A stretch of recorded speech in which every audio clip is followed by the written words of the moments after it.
台湾问题是中美关系第一条不可逾越的红线。今年1月，王毅和沙利文在泰国曼谷会晤时，就曾3次提到反台独。中方多次敦促美方将不支持台独承诺落实到行动上，支持中国和平统一。因此，在即将举行的北京会晤中，中方就台湾问题再次画出红线，是题中应有之义。然而，美国打台湾牌变本加厉。今年5月赖清德上台以来，美方多人窜台。美国前驻联合国大使黑利24号在窜台期间宣称，美国应立刻协助台湾强化军备训练，还鼓吹台湾不需要为自身的防卫付费，提升贸易关系才是最好的合作方式。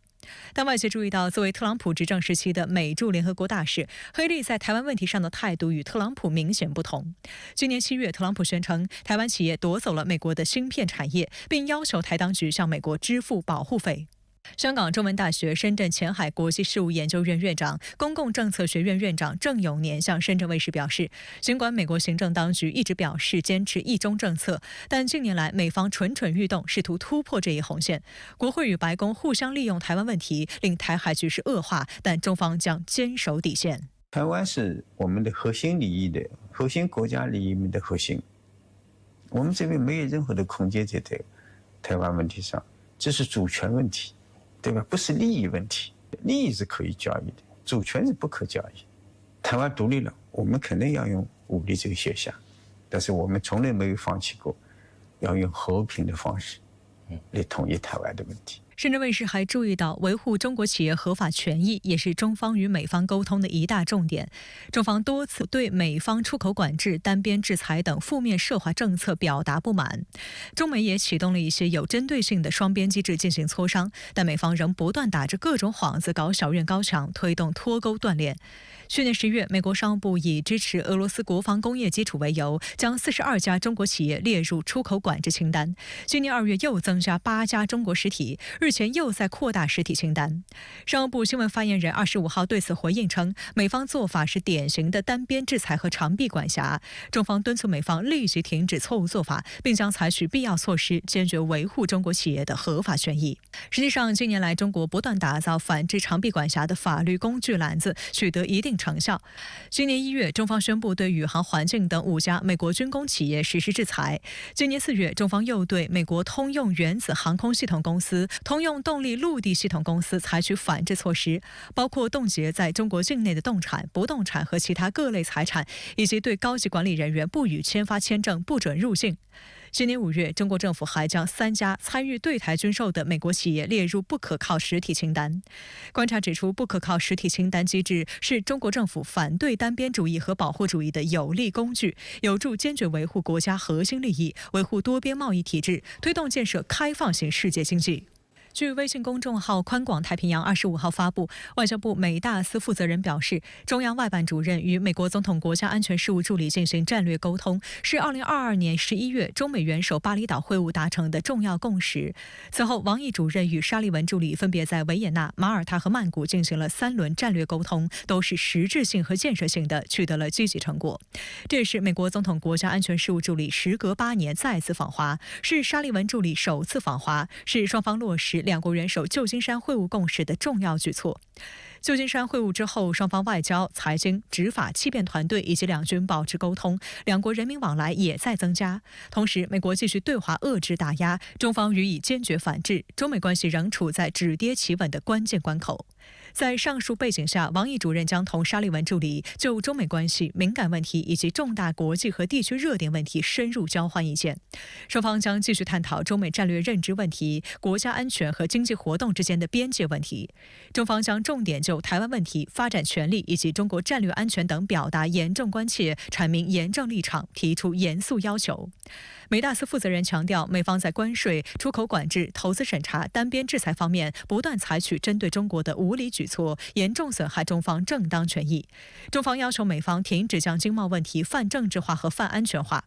此外，美大司负责人还就南海问题、乌克兰问题、中东问题等回答了记者提问，强调中方原则立场，敦促美方停止挑动对抗、抹黑栽赃。深圳卫视注意到，针对沙利文此次访华，中美都已发出连续通告。其中均提到，这是沙利文作为美国总统国安事务助理任内的首次访华，也是他和王毅之间进行中美战略沟通对话的延续。深圳卫视特约评论员管尧认为，外交部最新的吹风内容介绍的尤为全面，这也意味着中美双方就现阶段议程而言，确实有很多话题要谈。不仅是有关于中美双边关系的话题，还包括当前地区局势热点冲突的最新事态。相信在此次沙利文访华的相关讨论中都会有所涉及。这是第4次的这种战略对话沟通，凸显了中美关系无论在什么样的一种状态之下，无论进入到什么样的一个阶段，那么它都要面对一系列的关键的核心的问题，需要进行面对面的这种长时间的深入的全方位的这样的一种沟通。那么这样的会谈来到了这个北京，那么相信呢，这一次也会得出更多的共识性的，甚至是成果性的这样的一个东西。哪怕是面对一些关键的这种分歧，那么至少中美那么对对方的底牌，对于对方的红线，应该也会有清晰的这种了解。有分析认为，从当前中美双方发布的信息来看，美方对于沙利文此行抱有较高期待，且释放出非常强烈的信号意义。这一信号意义又与当前美国政治议程的头号关切美国大选息息相关。眼下，美国民主、共和两党总统候选人都已接受党内提名，两党全国大会也已结束，这标志着大选进程即将进入白热化，也意味着现任拜登总统实际上也即将开启权力过渡的敏感阶段。他已经感到了，那么民主党在试图在翻开拜登这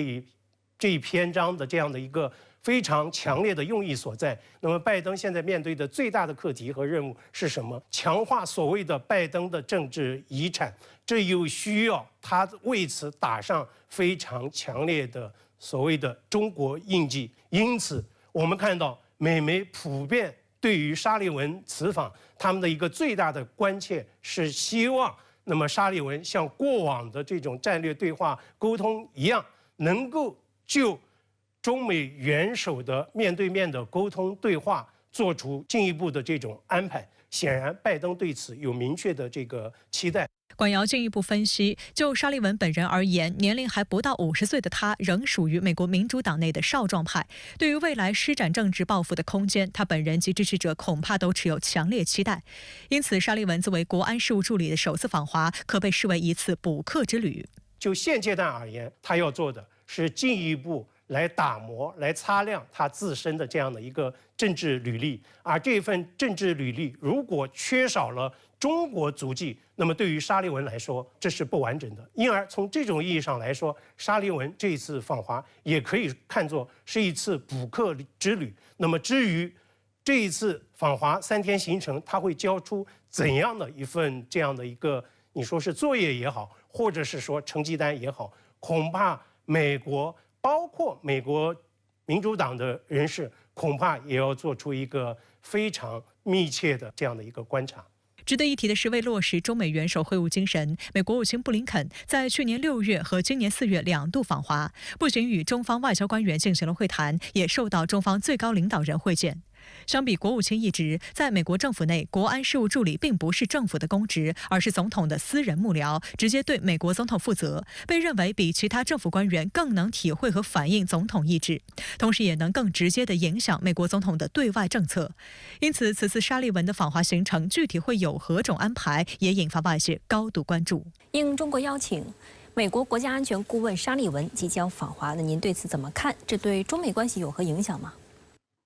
主持人好，沙利文是首次以国家安全顾问访华，可见呢，过去中美关系并不是很顺畅。但是即便如此，为了管控两国间的竞争，为了防范中美关系风险，中方呢还是愿意利用美国总统国家安全顾问这个渠道进行战略沟通，从而呢就中美关系中的重点难点问题进行建设性和实质性对话，落实两国元首旧金山会晤达成的共识。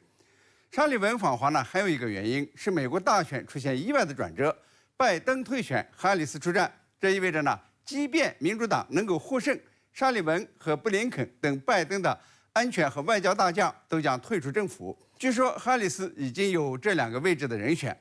那么，怎样才能应对美国大选后的中美关系？人们呢都很关注。王毅和沙利文的会谈可能呢有助于中美关系的稳定。不过呢，由于拜登和沙利文的任期屈指可数，中美两国对沙利文访华强调的重点还是有所不同。美国呢更希望拜登在卸任前能和中国领导人再次会晤，比如说呢，利用11月举行的亚太经合组织论坛和20国集团峰会，看能不能呢见上习主席一面。拜登呢是中美建交以后第2位在任内没有访华的美国总统，这呢是很没面子的一件事。而中方呢则强调就台湾问题、发展权利以及中国战略安全等表达严重关切，阐明严正立场，提出严肃要求。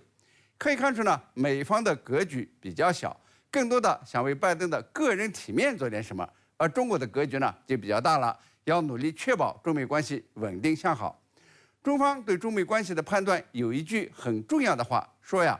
中美关系仍处在止跌企稳的关键关口。这呢自然是希望通过沙利文访华能对中美关系企稳向好发挥点作用，而不是仅仅给拜登争取点体面。中国外交部就沙利文访华吹风说，中方将就台湾问题和其他安全问题表达严重关切。那您觉得这又意味着什么吗？拜登这3年多任期内对台海和平的破坏起码有4点：一是怂恿台独势力，从蔡英文的暗独到赖清德的明独，台独分裂势力大摇大摆地走向公开；二是开始对台军演，不仅呢像过去对台军售，而且呢要无偿的军演，把台湾作为其印太战略的组成部分看待，助长了台独分子的嚣张气焰。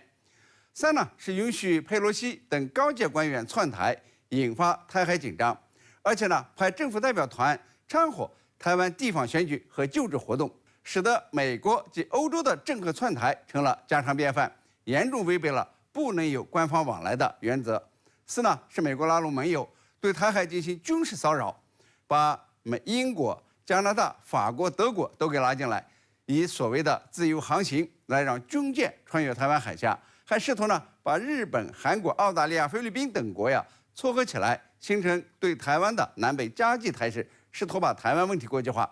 这呢对中美关系、对台海和平和两岸交流融合形成了严重的威胁。所以呢，在沙利文访华期间，中方呢将就台湾问题和中国战略安全表达严重关切，阐明严正立场，提出严肃要求，要求美方呢必须恪守一个中国原则和中美3个联合公报规定，落实不支持台独的承诺，让美国明白台独是台海和平稳定的最大风险。这呢同样也是给美国下一届政府的警报，无论哪个党获胜，无论谁当选总统，都不能触碰中美关系第1条不可逾越的红线，不能在台湾问题上瞎整。25号，未经中国政府允许，菲律宾3002号船只非法冲闯中国南沙群岛仙宾礁附近海域，持续危险接近中方正常航行的海警船，甚至导致双方发生擦碰。中国海警对非肇事船只依法依规采取了管控措施。菲方19号也企图冲闯仙宾礁，为何频率这么高？美方在其中又扮演了怎样的角色？来看详细分析。中国海警局当天下午连续发布3则消息，先是在14时左右发布1则非船只非法冲闯的快讯，随后又于15时左右发布发言人谈话。新闻发言人甘宇表示，8月25号，菲律宾3002船未经中国政府允许，非法闯入中国南沙群岛仙宾礁附近海域。中国海警依法对非船只采取管控措施。14时12分，非3002号船无视中方严正警告，以不专业、危险方式故意冲撞中方正常执法的海警21551艇，导致发生擦碰，责任完全在菲方。18时26分发布的谈话还提到，非肇事船只还搭载媒体记者跟拍，歪曲事实，煽宣炒作。中国海警对非肇事船只全程跟监管控，坚决拦阻驱离，现场操作专业规范、合理合法。近日菲方连续滋事挑衅，性质十分恶劣。值得注意的是，这已经是菲律宾不到1周时间内第2次非法冲闯仙宾礁，并故意冲撞中方执法船只。8月19号，中国外交部和海警部门发言人连发5条声明，并公布现场视频，曝光菲方恶劣行径，以正视听。这次冲闯宪兵礁的是非3002号船，属于菲律宾渔业和水产资源局。今年2月，该船曾与非海警船联合侵闯中国黄岩岛邻近海域，当时中国海警予以驱离。值得警惕的是，从今年4月起，菲律宾海警9701船就非法闯入中国宪兵礁海域，并进行破坏性锚泊，赖着不走。其后又派一艘船与9701船一起连排锚泊，形成一个浮动平台。此后，菲方其他船只企图向这2艘船提供运补，均遭到驱离。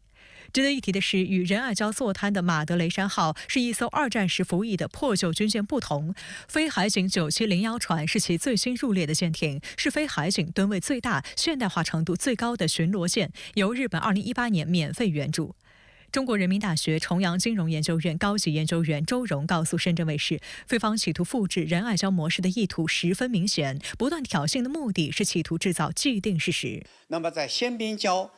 抛锚的菲律宾的2艘海警船，那么已经成为一种新型的坐滩，而这2艘海警船具备完整的通讯、侦察、海下探测、直升机起降等一系列完整的多域的作战能力。这样看来呢，好像菲律宾似乎准备在军事上与中国对抗，但是菲律宾不要低估中国维护南海现状与和平的决心和能力。除了仁爱礁和宪兵礁，菲律宾还在中业岛上动歪心思。环球时报日前披露，菲律宾正在扩大南海中沙群岛中业岛上的军事设施。中业岛位于中国南海南沙群岛中业群礁中部，是南沙群岛第2大天然岛，仅次于太平岛。中业岛自古以来就是我国的固有领土，清朝嘉庆年间就有渔民在此居住。他们在岛上搭建了住宿的茅屋，还在西部挖了一口水井，修建了一座小庙。岛上还种植了椰子、木瓜、番薯等植物。中业岛的战略价值极高，扼守南海主航道铁质水道，附近有丰富的渔业资源，还有上百亿吨的油气资源。距离中业岛不远的里月滩，则是南海油气资源的主要分布区之一。菲律宾对此觊觎已久。1971年，菲律宾非法侵占中业岛，不仅陆续兴建了防御工事、驻军兵营以及民用设施，还建设了一条长度为1500米、宽90米的混凝土飞机跑道。现任总统马克思政府上任后，宣称要进行跑道扩建工程。今年5月，菲律宾防长特奥多罗在中业岛出席海军军营奠基仪式。7月底，美菲举行外长防长2+2会谈期间，美方宣布向菲律宾提供5亿美元的外国军事融资，主要用于建设可供美军使用的菲律宾军事基地。周荣认为，菲律宾想将侵占中业岛与美菲共同防御条约联系起来，甚至不惜挑起中美在南海的军事冲突。观察指出，目前中业岛机场的跑道长度不够让美军甚至日本自卫队的中大型飞机以及特种飞机起降。扩建的目的是进一步隐喻外势力武装化南海。菲方呢，完全有可能呢，秘密地怂恿美国在中业岛建立军事设施，包括停放战机或在附近水域派遣军舰协防或者巡航。那中国绝对不可能容许菲律宾的阴谋得逞。菲律宾近日还派出飞机对美济礁和主碧礁进行袭扰，显示菲方挑衅的范围仍在扩大中。有分析认为，菲方或意在以抵近侦察的方式试图寻找中方力量的薄弱环节，但显然没有收获。据悉，目前中国海警5901号万吨海警船部署在宪兵礁海域，开展维权执法工作。5901是全球最大的海警船，除海警船外，中方在南海的军舰有3艘分布在宪兵礁，2艘在中业岛，4艘在仁爱礁、黄岩岛，坚定维护国家在南海的主权和利益。菲律宾频频挑衅，背后是美方不断插手。美方通过与菲方通话和发声明等搅局南海。对此，中方已多次强调，美国不是南海问题的当事方，无权插手南海。美总统国安顾问沙利文即将访华，中国外交部美大司25号就此发布的消息中，就单独点出了南海问题，并强调中国在南海的领土主权和海洋权益拥有充分的历史和法理依据，本地区国家完全有信心、有智慧、有能力处理好南海问题，域外国家不要做挑动对抗、加剧紧张的事情。不管美国如何支持菲律宾不断升级的挑衅行为，至少美国目前还不愿意在南海与中国发生正面的军事冲突。不要忘了，沙利文马上就要到北京来访问了。美国是非常不愿意菲律宾把自己拖下水的。中方追风也谈到南海问题，警告域外国家不要做挑动对抗、加剧紧张的事。现在中非南海争端又起，您认为美国在南海问题上会收手吗？是的，中非南海争端呢烽烟又起，菲律宾船只未经中国的许可，非法进入南沙群岛宪兵礁附近海域，故意的碰撞中国海警船，中非关系紧张局势呢又升级了。中非就仁爱礁坐滩军舰的补给问题刚刚达成协议不久，现在呢又冒出了宪兵礁撞船事件，好像冲突不断了。那么背后作祟的是谁呢？是美国。和台湾问题一样，拜登政府也在南海问题上不断的造势，对南海问题的干涉超过了任何一届美国总统。以往呢，南海虽然不是风平浪静，也没有出现过直接碰撞的事儿，但是在拜登之下，这南海呢就波涛汹涌了。沙利文访华，中方在南海问题上是一定呢要问美国几个为什么的。不过呢，中方也说，本地区国家完全有信心、有智慧、有能力处理好南海问题。这呢是忠告美国，即便你像兴风作浪，中方也将坚决地维护国家主权和海洋权益，可以和有争议的南海国家呢自行解决问题，不要你美国瞎掺和，你掺和呢也没用。我们呢来回顾一下历次中非南海争端中的解决，就会产生自信的。中非呢曾经发生过黄岩岛争端，结果呢把菲律宾赶出了黄岩岛，中方收回了管辖权。菲律宾后来制造的南海仲裁案，结果呢是中国的强力维权，把所谓的仲裁决议撕成了废纸。中国海军和海警的船只啊，像下饺子一样下到了南海。围绕仁爱礁坐滩军舰补给，菲律宾呢胡乱作为，撕掉以前的君子协议，结果呢是吃不了兜着走，最后呢还是回到了君子协议上。同时呢也证明美国对菲律宾帮不了啥忙。现在呢又是宪兵礁冲突，结果呢都不用说，菲律宾呢是一定会灰头土脸的撤退。我想呢，中方强调南海问题，也是给下一届美国政府打招呼。中国有能力维护南海主权，也有智慧和有争议的国家解决这纷争，你美国呢就别瞎操心了。好的，再来关注台湾方面的消息。日前，岛内2025预算案获得通过，自造潜艇编列其中。事实上，潜艇的制造门槛极高，以目前岛内的建造水平，很难实现所谓完全自主研发。此前，大张旗鼓的潜艇下水仪式也被认为作戏成分极高。然而，如今赖清德当局却放出豪言，要在14年的时间里一口气造7艘潜艇，遭岛内舆论强烈质疑。22号，台行政机构会议通过2025年度总预算案，预计月底送岛内立法机构审议。其中，台军军费预算整体规模高达6470亿元新台币，约合1445亿元人民币，猛增7.7%，占 GDP 的比重达到2.45%，甚至超过了北约的2%标准。岛内舆论对赖清德上台以来的首个预算案就创下历史新高表示质疑。凯子军购越来越多，将会挤占民生福祉开支，甚至导致财政危机。你以为我们跟美国一样啊，爱印多少钞票随便我们印的吗？你都把钱拿去哪里了？拿去丢到太平洋里头去，丢到台湾海峡里头去了，不断的送上保护费。要买了这些相关的武器装备，这几年是付款的高峰期。具体到防务预算使用方面，台军方表示将重点用于岛内自造、维持装备妥善率以及加速提升所谓不对称战能力、后备战力和作战指挥韧性。其中，自造潜艇作为台海军不对称战力的关键，民进党当局计划大手笔投入2840亿新台币，约合人民币637亿元，在2038年前一口气造7艘潜艇。对此，岛内舆论质疑，一种装备编列量产预算本应按部就班，而自造潜艇甚至在首个原型尚未进行海上测试、量产构型无法确定的情况下，就敲定一个金额如此巨大、时间跨度极长的量产预算案，简直匪夷所思。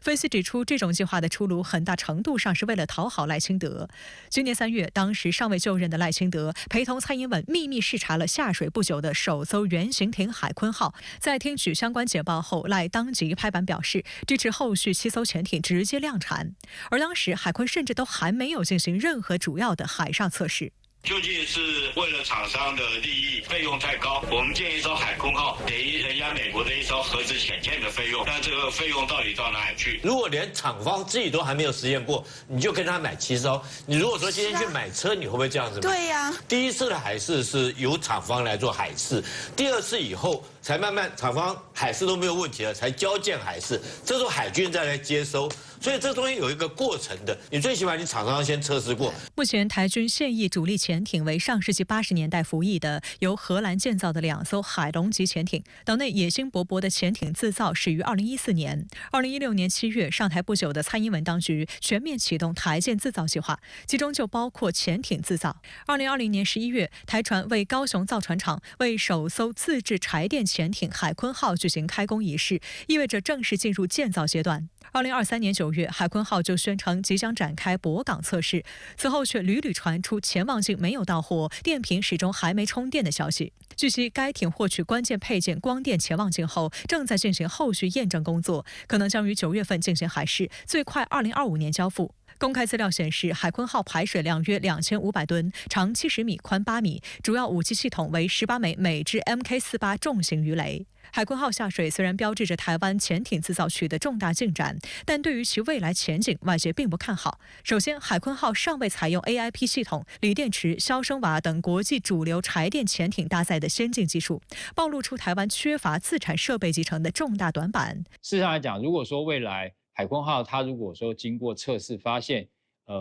要大改，有很多地方装备可能不符合需求，那变成你要改变的地方非常的多，也有可能是如果说严重来讲，甚至来讲海鲲号它可能有很大的缺陷，那我们可能要另谋途径去建造我们的潜舰的话，那现在你把经费就已经编列下去了，那这个就是一个很大的风险。事实上，潜艇的技术门槛极高。由于台湾过去从未建造潜艇，因此大量引进技术。据制造商台船公司的资料，海鲲号本土部件自制率仅为40%，其他部件均是进口。此前有消息称，为自制潜艇，民进党当局耗费重金，秘密打造了一个专家团队，从英国、澳大利亚、韩国、印度、西班牙、加拿大等至少6国聘请了庞大的技术团队和退役海军将领。具体看，美国洛马公司人员担任总监，负责整体设计、系统整合并提供部分关键部件；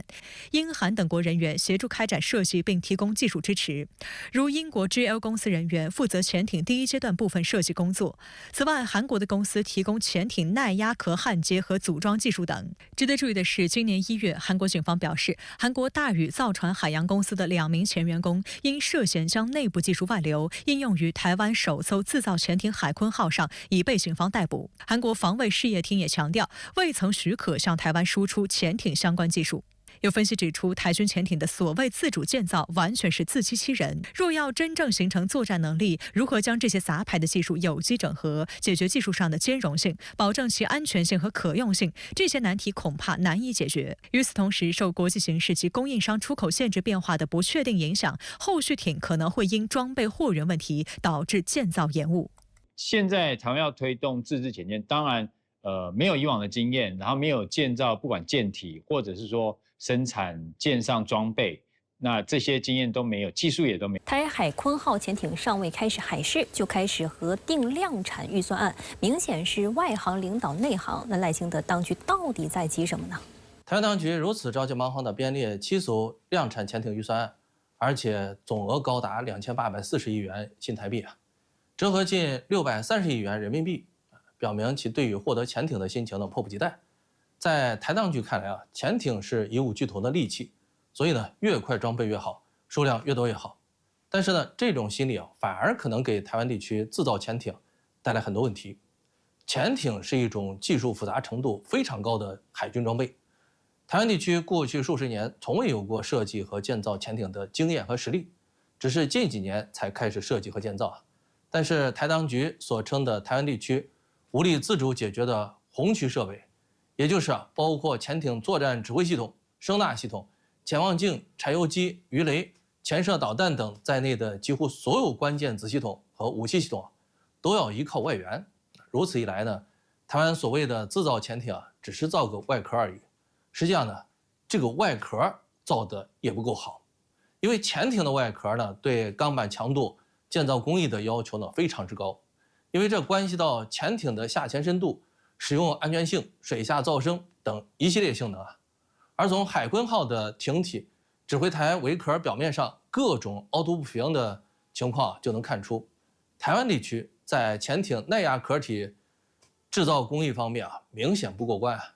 这已经表明海鲲号的下潜深度、噪声水平不会有多出色的。至于海鲲号的具体航速、下潜安全深度、下潜极限深度、舵效、不同来源的子系统和武器系统兼容性，都需要经过大量海试工作才能得出。现在海鲲号连停载设备还没安装完啊，海试呢自然需要一段时间之后才能进行。按照装备发展规律啊，一款新武器需要反复试验，直到一切达到设计要求才能定型进入量产。而且呢，即便是量产也都是分批安排预算，不是一下子呢就把所有预算全部安排。因为一款武器的批量生产是需要花很长时间的，期间还要考虑形势的变化、升级改进、原材料和人工成本上涨、通货膨胀等诸多因素，根本不是一次性预算能把事情办妥的。而台当局倒好，在海鲲号潜艇海试还未进行、潜艇具体性能一切未知的情况下，就安排7艘潜艇的量产预算案，完全是不按照装备发展规律办事，就是胡来。如果海鲲号的海试结果不行，需要在各方面进行改进，由此造成潜艇成本增加怎么办？如此大的预算如何监管？还有几乎所有关键的子系统和武器系统是不同的来源，如何保证这些来源都能够按期交货？如果不能按期交货，应该采取什么样的应急预案？那显然台当局都未进行充分考虑啊。因此呢，台湾地区制造潜艇不会顺利，台当局指望的量产只是盲目乐观。美国空军部长弗兰克·肯德尔日前宣布，美空军已暂停下一代空中优势战斗机项目，并进行重新审查。美空军高层的这一表态立即引发外界众多讨论与猜测，也让美空军第6代战斗机项目发展前景变得扑朔迷离。美空军6代机项目为何按下暂停键？华盛顿又将拿出什么方案来应对呢？来看详细报道。下一代空中优势战斗机是美空军面向未来空战需求开发的第6代战斗机。该项目被视为美空军优先等级最高的项目之一，原计划于2035年左右服役，届时将成为超越美空军第5代主力战机 F-35、F-22的下一代主力空中优势战斗机。实际上，美军第6代战机从2007年开始讨论，已经有17年的历史。美国军方视其为确保美国武器的代差，也赢得未来大国竞争的空中利器，因而一直备受关注。The NGAD program is not just about building a better fighter jet. It's about revolutionizing air combat by integrating advanced technologies like artificial intelligence, advanced sensors, and new propulsion system. The NGAD aircraft will be able to operate more effectively and efficiently in the highly contested environments of the future. 美空军下一代空中优势战斗机计划以配备自适应发动机的第6代载人战斗机为特色，可以根据飞行条件的变化自动切换到最高效的配置。相较于传统设计注重单一武器平台的性能优化，在进入信息化、智能化战争时代后，美军逐渐转向注重整个作战体系的效能提升，同时还计划纳入如蜂群、中程僚机等无人作战力量，通过分布化、模块化和组合化方式进一步增强作战体系效能。但下一代空中优势战斗机计划有一个巨大的缺陷，那就是成本极其高昂，严重挤占目前的美国空军军费。因此，近年来放弃或者暂停这一计划的报道多次出现在美国舆论场。对于这次靴子终于落地，美国空军部长肯德尔虽然说项目只是暂停，但他也透露需要重新设计以控制成本，并更好整合计划中的其他无人机。分析认为，这显示下一代空中优势战斗机计划实际上已经可以说是要被推倒重来。原先的方案不仅成本失控，而且系统设计也存在严重缺陷。肯德尔进一步补充说，将采用更简单、更小的发动机，并压低价格。据测算，美空军6代战机的单机成本更是达到惊人的3亿美元，约合人民币21亿元，几乎是 F-35战斗机的3倍，是美军史上最昂贵的战斗机。美国空军内部对此多有不满，认为即使量产，也无法大量采购，不能形成足够大的机队规模。美国空军部长肯德尔表示，修改方案的目标是将6代机的单价压到比 F-35更低，或者是差不多的价格。这种说法实际上有迹可循。今年1月，五角大楼最高采购官员证实，已经批准 B-21突袭者隐形轰炸机量产。其制造商诺斯罗普格鲁曼公司强调 ，B-21是全球首款正式上天的6代机。美国国防部成功将其压价，其全代轰炸机 B-2单价超过10亿美元，而 B-21的采购价格仅为5.5亿美元。但其设计方案也以压缩成本为主导，进行了大幅修改。虽然在智能化装备等方面有显著升级，但翼展和载弹量等关键作战性能指标都缩水。此外，有关第6代战斗机的技术创新能否全部突破，能否适应快速发展的空战理念和作战样式，能否满足美国既要搞大国竞争，又要应对俄乌冲突、中东战事等现实威胁的需求，也都成为该项目被按下暂停键的原因。简言之，6代机的框子无法装下美军面临的越来越严峻挑战。当然有一些新科技它也许还没有成熟，所以有技术性的限制。那再加上说AI 人工智慧的技术也崛起，所以让它整个计划大概碰到一些状况。那当然重点还是在于说这个预算方面的问题，所以让它会暂停这样一个计划。观察指出，美军绝对不会放弃6代机项目。美国空军参谋长戴维·阿尔文上将上月在全球航空航天参谋长会议上提出的轻型战斗机概念，就被外界认为或是美空军的 B 计划。So now when we're trying to become agile, we need to be clear-eyed about the fact that it's not going to happen automatically. 根据阿尔文展示的概念图分析，美空军未来的轻型战斗机或是缩小版的 F-35，两侧的机翼与 F-35非常相似，尾翼也是类似的向外倾斜双尾翼。但轻型战斗机没有 F-35的水平尾翼，其后掠的进气口设计也有别于 F-35的前掠设计，而其机身周围的明显极限则显然是为低可探测性而设计的。阿尔文演讲的关键词是操作敏捷性。他认为，未来美国空军的愿景应注重适应性、敏捷性，而不是传统的持久性、耐用性。这个概念其实在美军来讲并不陌生因为在冷战时期那个时候，像美军他们发展的 F-15跟 F-16的时候，也有这种所谓高低配的一个想法，也就是说，我研发比较大型的，然后比较精密的。成本比较高的战机，但是同时呢，我也希望说能研发比较轻型的，然后它的成本比较便宜的战机，这样能够互相搭配。美国军事霸权的基础是与他国保持武器的代差。美国空军喊6代机项目已经快20年了，那为何现在6代机却失宠了呢？美国空军倒是公开给出了叫停下一代空优，也就是6代机的理由，一共是2个。一个理由是看不出研制中的下一代空优战斗机与现有的5代机之间呢有巨大差异。说白了，就是没发现在研的6代机与5代机存在技术代差。美国空军对6代机并未提出明确的技战术标准，只是把各种新技术和作战功能进行堆砌，这就导致6代机的发展犹如无头苍蝇。另一个理由是太贵，美国空军做过估算，结果就是下一代空优战斗机的单价接近2.5亿美元，近18亿元人民币。大约是现在5代机 F-35的3倍。美国空军部长肯德尔上个月就说，下一代空优战斗机是非常昂贵的平台美国空军只能购买极少的数量，这显然不足以应对未来高强度战争的需求嘛。不过，导致美国空军叫停下一代空优项目的真实原因可能是美军的作战思想发生了变化，那就是不再一味迷信武器装备的先进性，更注重成熟度、批量生产能力。例如，美国海军数年前就开始重新发展相对简单、成本较低的护卫舰。美国陆军和海军陆战队也对海马斯火箭炮越来越器重，因为美军发现在高强度战争中，武器数量的重要性一点不比武器质量的重要性低。俄乌冲突更是让美军坚定了这种认识。美军之前从未想到炮弹竟然成了俄乌冲突中影响双方作战行动的一个关键因素。俄军炮弹产量大，使俄军一直拥有火力优势，而美国及其北约盟友却一直无法让炮弹产量提起来，这也就导致了乌军在火力方面始终处于劣势。而俄乌双方在火力上的差距又在很大程度上决定了双方在战局上的优劣。所以现在美军正逐渐摒弃华而不实的装备发展项目，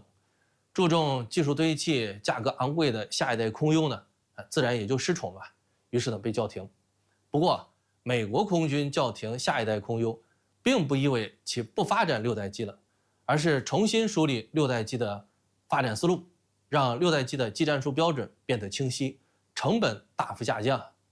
所谓磨刀不误砍柴工啊，美国空军不再玩花架子，反倒有可能让自己6代机的发展变得更好。